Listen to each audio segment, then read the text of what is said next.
भैया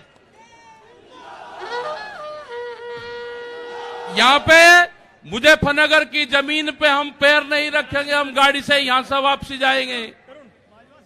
जब ये आंदोलन फतेह होगा, इस किसान और देश के जवान की जीत होगी, जब ही हम यहां पाएंगे। अत्याचार बहुत है, यहां पे पुलिस फोर्स के लोग भी होंगे, यहां पे पुलिस फोर्स के लोग हैं, उनकी सैलरी 25 और 30 हजार रुपए हैं। ड्यूटी वे 24 घंटे देंगे। मास्टर जो प्राइमरी का टीचर है, उससे आधी सैलरी उनकी होगी। वे आवाज नहीं उठा सकते, उनकी आवाज को दबाया जाता है।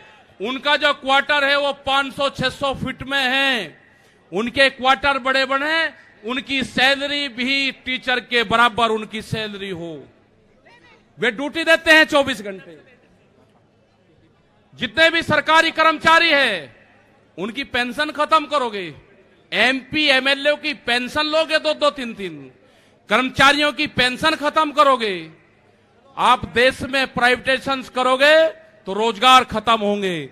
हमारी समझ में एक बात नहीं आई, जो बड़ी बड़ी कंपनी 67,000 और 1 लाख करोड़ रुपया सरकार का लेकर भाग जाती है, उन्हीं को ही फिर बड़े बड़े संस्थाएं बेच रहे हैं।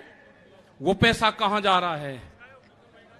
अगर पूरे हमारे संस्थाओं के रेलवे बिक्री है, रेल के 4.5 लाख कर्मचारी बेरोजगार होंगे।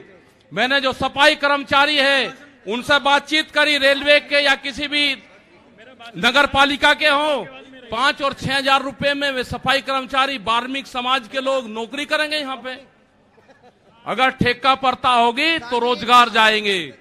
अगर प्राइवेट कंपनी के हाथ में ये कंपनी आ जाएगी, जिस तरह से रेलवे गई, 4.5 लाख कर्मचारी बेरोजगार होंगे। जो रेहड़ी पटरी के लोग अपना रोजगार चलाते थे, वे 4.5 करोड़ लोग हैं, वे बेरोजगार होंगे। बड़ी बड़ी अमेज़न जैसी कंपनी आ रही है जो इस देश में व्यापार करेंगी, इस देश में मॉल खुलेंगे। वे हमारे मजदूर भाई कहां जाएंगे? ये उनकी भी लड़ाई है। ये लड़ाई जितनी भी संस्थाएं बिक्री है उसकी लड़ाई है। और आपने आगे की और हम बात बता देना चाहते हैं, ये लड़ाई शुरू हुई 3 काले कानून से। ये लड़ाई शुरू हुई एमएसपी पे गारंटी कानून से। हमने एक ही जिले का एक डाटा भारत सरकार को दिया, यहां उत्तर प्रदेश के अधिकारियों को दिया, यहां के मुख्यमंत्री को दिया। रामपुर जिले में जो मंसूरी धान की खरीद होती है वो बिहार में पैदा होता है, उसको बेच रहा है यहां पे। वो पंजाब जाता है, हरियाणा जाता है। बड़े व्यापारी का धान फसलें एमएसपी पे बिकती है, किसान की 10 से और 15% बिकती है। यह आपको समझना होगा। पूर्ण रूप से फसलों के दाम नहीं तो वोट नहीं, ये नारा लगाना पड़ेगा।